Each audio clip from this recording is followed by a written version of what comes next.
وہاں سے تمہارا نام مٹ کے چلا گیا، تمہارا نام، تمہارا دبدبا اس کے آگے مرحوم لکھ دیا گیا، اس کے آگے دنیا سے چلے جانے والا لکھ دیا۔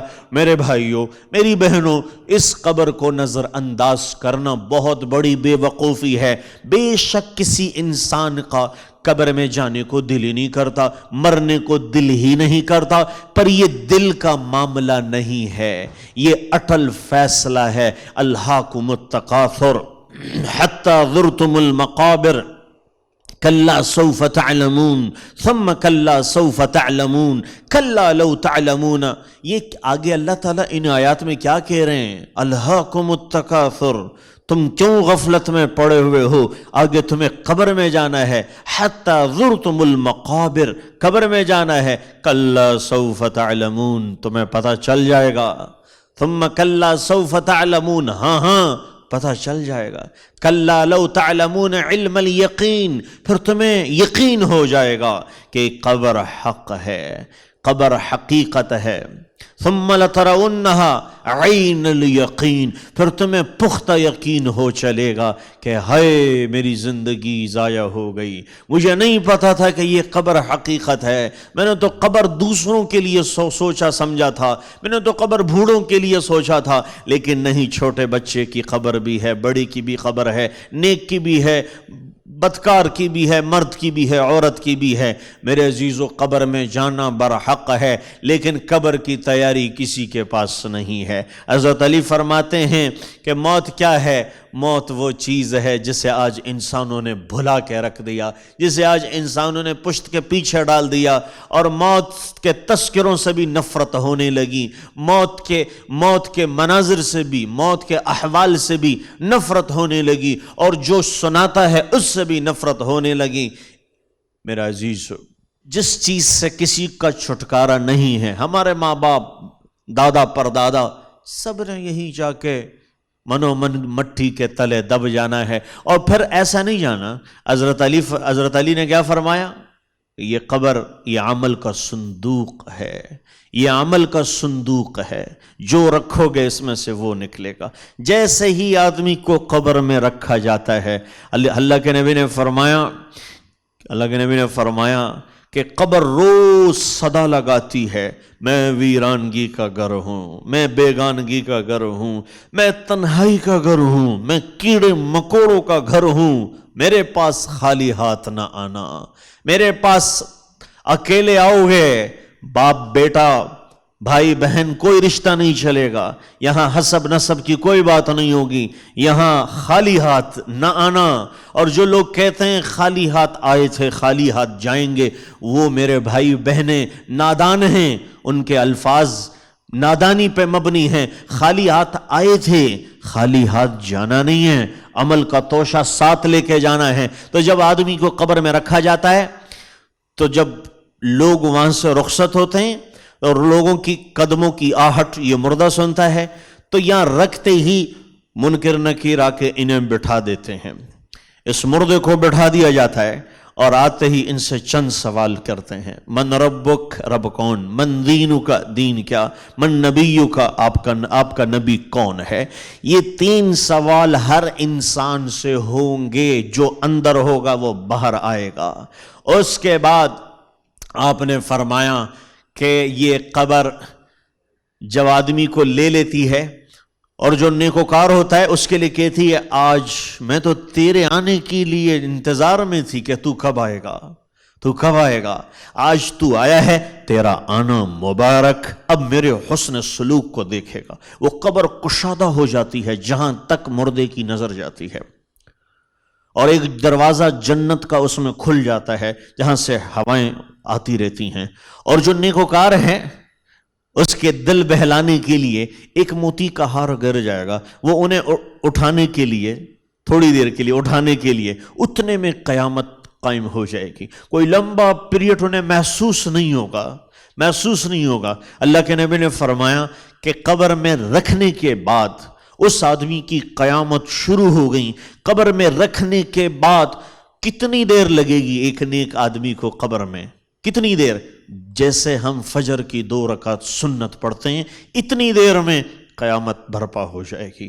تو میرے عزیزو، اور اسی طرح جو آدمی اللہ کو ناراض کر دے تو قبر کیا کہتی ہے؟ تیرا آنا نامبارک، برا کیا جو تو میرے پاس آیا، میں تو تیرے انتظار میں تھی کہ تو کب میرے شکنجے میں آئے گا۔ تو حدیث میں آتا ہے اللہ کے نبی نے دونوں ہاتھ کی انگلیوں کو یوں کیا، یوں کہ یہ قبر آپس میں اس طرح جڑ جاتی ہے، اس طرح پسلیاں آپس میں اس سائٹ کی اور اس سائٹ کی یہ اس طرح جڑ جاتی ہیں، یہ پیک ہو جاتی ایک آدمی کی۔ اور آپ نے فرمایا کہ 70 اژدہے اس پہ مسلط کر دیے جاتے ہیں۔ اللہ اکبر۔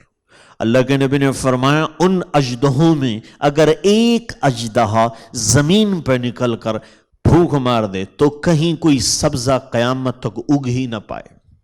تو جو ایک اژدہے کی یہ طاقت ہے اور 70 اژدہے جس کے سینے پہ بیٹھے ہوئے ہوں، اس شخص کی کیا کیفیت ہوگی؟ پناہ مانگے۔ اللہ کے نبی نے فرمایا میں نے قبر سے زیادہ خطرناک چیز کوئی نہیں دیکھی۔ اللہ کے نبی نے قبر سے پناہ مانگی، قبر کے عذاب سے، کہ اس سے پناہ مانگو۔ اللہ کے نبی نے فرمایا اگر میں اللہ سے دعا کر کے تمہیں قبر کا حال دکھا دیتا تو تم مردوں کو دفنانا ہی چھوڑ دیتے۔ قبر کا عذاب انسان اور جنات نہیں سنتے، باقی سارے حیوانات اندر دیکھ رہے ہوتے ہیں کہ کیا پٹائی ہو رہی ہے، کیا چل رہا ہوتا ہے۔ حضرت عثمان جب قبرستان آتے اتنے روتے، صحابہ پوچھتے آپ اتنا کیوں روتے ہیں؟ جنت اور جہنم کے تذکروں میں آپ اتنا نہ روئے، قبر اور قبرستان پر پہنچ کے آپ کی ایسی حالت کیوں ہو جاتی ہیں؟ تو حضرت عثمان فرماتے ہیں یہ آخرت کی منزلوں میں سب سے پہلی منزل ہے، جو یہاں کامیاب ہو گیا وہ آگے بھی کامیاب ہو جاتا ہے، جو یہاں ناکام ہو گیا وہ آگے بھی ناکام ہو جاتا ہے۔ تو میرے عزیزو، میری آخری گزارش ہے اپنے آپ کو اس حوالے نہ کرنا کہ لوگ ہمارے لیے ختم القرآن کر دیں گے ہماری بخشش ہو جائے گی، لوگ ہمارے لیے فاتحہ کر دیں گے بخشش ہو جائے گی، لوگ ہمارے جنازے میں شرکت کر لیں گے ہماری بخشش ہو جائے گی۔ نہ میرے بھائیوں، اپنے آپ کو لوگوں کے حوالے نہ کرو، اپنا عمل ساتھ خود لے کے جاؤ کہ آپ کے پیچھے کوئی اچھا برا، کوئی ختم کرے، کوئی دعا، کوئی فاتحہ کرے تو ٹھیک ہے، نہ کرے آپ کے جانے میں ان چیزوں کی کوئی مداخلت نہ ہو۔ یہ آپ کے لیے اصال ثواب کا سبب تو ضرور بنے، لیکن آپ ان کے محتاج نہ ہوں۔ تو اعمال کے لیے آپ کسی کے محتاج نہ رہیں۔ اس لیے یہی وقت ہے ہم اپنے عمل پر فوکس کریں، اپنی آخرت پر۔ اللہ کے نبی نے فرمایا کہ نادان آدمی میری امت کا وہ ہے جو دوسروں کی دنیا کی خاطر اپنی آخرت برباد کرتے۔ اللہ تعالی ہمیں عمل کی توفیق بخشے۔